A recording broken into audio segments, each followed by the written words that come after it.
اس آدمی نے کہا کہ میں تو نہیں دوں گا۔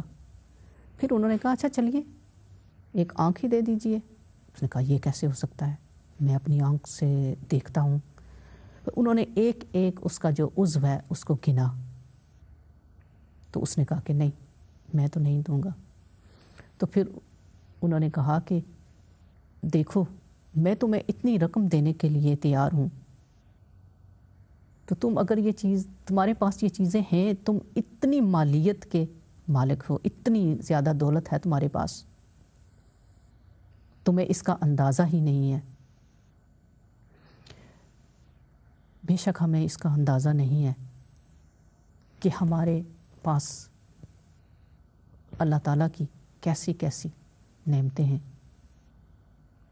پھر جو اللہ تعالیٰ نے ہمیں رہنے کو گھر عطا فرمائے، ہمیں گھر والے عطا فرمائے، بیٹیاں بیٹے ماں باپ بہن بھائی، یہ سارے رشتے اللہ نے ہمیں عطا فرمائے، یہ سب اللہ کی نعمتیں ہیں۔ کھانے کے لیے رزق حلال عطا فرمایا، اچھے سے اچھا پہننے کے لیے عطا فرمایا، کیسی کیسی اللہ کی نعمتیں ہیں جو ہم استعمال کرتے ہیں۔ اگر ہم سوچیں اور اللہ تعالیٰ کا اپنی زبان سے ہی شکر ادا کرنے لگیں، تو جب ہمارے اندر جب ہم زبان سے کریں گے تو دل پر بھی اثر ہونے لگے گا۔ بات ہے اپنے ذہن کو اس طرف لگانے کی۔ جب دل میں شکر پیدا ہوگا تو یقیناً اللہ کے فضل سے صبر بھی پیدا ہونے لگے گا، اور جب صبر پیدا ہوگا اور جب اللہ کی مدد شامل حال ہوگی تو بڑے سے بڑا کام بھی آسان لگنے لگے گا، کیونکہ میرے آقا نے کہا کہ میرے ایک ہاتھ پر چاند اور دوسرے ہاتھ پر سورج بھی رکھ دیا جائے تو میں اپنا مشن جاری رکھوں گا۔ بات یہ ہے کہ ہم صبر کو سمجھیں کہ صبر کیا چیز ہے۔ صبر کے لیے اب دیکھیں، صبر درمیان میں اگر ہے تو صبر سے پہلے بہت ساری صفتیں ہمارے اندر ہونی چاہیے، اور پھر صبر کے بعد بہت ساری صفتوں کی ہمیں ضرورت ہے کہ جب صبر کریں گے اور صبر سے کام لیں گے تو پھر اس کا یہ مطلب نہیں ہے کہ پھر ہم بیٹھ جائیں گے۔ اس کا مطلب یہ ہے کہ پھر ہمارے اندر ہمت پیدا ہوگی، پھر اس کے بعد ہم استقامت کے ساتھ استقلال کے ساتھ جو کام ہم کرنا چاہیں گے، جس کے بارے میں ہمیں پکا یقین ہے کہ وہ کام صحیح ہے، ہم حق پر ہیں، ہم جو کام کر رہے ہیں وہ صحیح کام ہے، اللہ کی رضا کے لیے کر رہے ہیں، تو اس کام میں کرنے میں جب ہمارے اندر استقامت ہوگی، ہمت ہوگی کام کرنے کی، تو اس کام میں ہم لگے رہیں گے۔ جب ہم اس کام میں لگے رہیں گے تو کامیابی ضرور ملے گی، اس لیے کہ جس کام کے کرنے میں اللہ کا ساتھ ہو وہ کام مکمل بھی ضرور ہوگا انشاءاللہ، اور اس کام کا پھل بھی یقیناً میٹھا ہوگا، اس لیے کہ اللہ انہی کاموں میں اپنے ماننے والوں کی مدد کرتا ہے جن کاموں کا انہیں فائدہ ہوتا ہے۔ اب ہم اگر کچھ صحابہ کرام کی زندگیوں سے دیکھیں کہ انہوں نے کس طرح اس صبر کو اپنایا اور کس طرح صبر کرنے سے ان میں کیسی کیسی ہمت آ گئی۔ اسلام کی پہلی شہید خاتون حضرت سمیہ پر کس قدر مظالم ڈھائے گئے، ان کو اپنے ایمان اور توحید پر کس قدر یقین تھا، اور نبی کریم صلی اللہ علیہ وآلہ وسلم سے کس قدر محبت تھی کہ جب ایک بار ایمان لے آئیں تو پھر انہوں نے جو کچھ بھی ان کے ساتھ کیا انہوں نے کہا کہ نہیں، اب ایمان کو نہیں چھوڑنا۔ ان کے اندر یہ ہمت کہاں سے آئی؟ وہ کسی کی ملکیت تھی، ان کا وہ مالک ان کو کس قدر دکھ دیتا تھا، لیکن ان کی جرأت دیکھیں کس قدر ان میں جرأت تھی کہ وہ اپنے ایمان پر قائم رہیں، جان تو دے دی لیکن اپنے ایمان سے نہیں ہٹی۔ یہ صبر ہے، یہ وہ صبر ہے جس کے بارے میں اللہ تعالیٰ فرماتا ہے کہ یہ ہمت والوں کے کام ہیں۔ جب حضرت لقمان نے اپنے بیٹے کو نصیحت کی تو انہوں نے کہا، میں ترجمہ پڑھتی ہوں، یہ سورہ لقمان کی آیت ہے، آیت نمبر 16، کہ اے میرے بیٹے نماز قائم کر اور اچھی بات کا حکم دے اور بری بات سے منع کر، اور جو افتاد تجھ پر پڑے اس پر صبر کر۔ پھر آگے کہتے ہیں، بے شک یہ ہمت کے کام ہیں، ان ذالک من عزم الامور، بے شک یہ ہمت کے کام ہیں، یعنی کہ صبر ہمت کا کام ہے، صبر بے عملی کا کام نہیں ہے۔ حضرت خدیجہ الکبریٰ رضی اللہ تعالی عنہا نے اپنا سارا مال اسلام کے لیے اللہ کی راہ میں خرچ کر دیا، اپنے آرام اور آسائش کا خیال نہ کیا، اس لیے کہ وہ مکہ کی امیر ترین خاتون تھیں، لیکن جب اسلام قبول کیا تو اپنا سارا مال اللہ کی راہ میں خرچ کر دیا۔ بے شک یہ بڑے ہمت والے کام ہیں۔ صبر کوئی ہمت والا ہی کر سکتا ہے، کمزور اور بے عمل اگر ہم ہیں تو ہمیں صبر نہیں آئے گا۔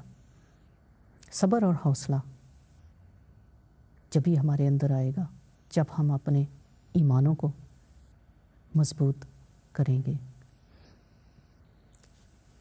حضرت ابوبکر صدیق رضی اللہ تعالیٰ عنہ جب ایمان لے آئے، ان کا شمار بھی مکے کے مالدار لوگوں میں ہوتا ہے۔ جب آپ ایمان لے کر آئے، آپ نے بھی اپنی دولت کو اسلام کے لیے خرچ کیا، یہی نہیں جسمانی طور پر بھی اذیتیں برداشت کی۔ ایک دفعہ آپ کو اس قدر مارا پیٹا گیا کہ آپ لہو لہان ہو گئے، آپ کو اٹھا کر گھر لایا گیا۔ آپ کے ایمان کا اور آپ کی محبت رسول صلی اللہ علیہ وآلہ وسلم کا یہ عالم تھا کہ جب آپ کو ہوش آیا تو آپ نے سب سے پہلے آقا کریم صلی اللہ علیہ وآلہ وسلم کے بارے میں پوچھا کہ آپ خیریت سے، اور آپ نے اپنے گھر والوں سے کہا کہ مجھے آقا کریم صلی اللہ علیہ وآلہ وسلم کی بارگاہ میں لے چلیں۔ یہ بڑے ہمت والے لوگوں کا کام ہے، اور ہمارے لیے یہ مثالیں خالی قصے کہانیاں نہیں ہیں، ہمارے لیے یہ مثالیں اس لیے قائم کی گئی ہیں کہ ہم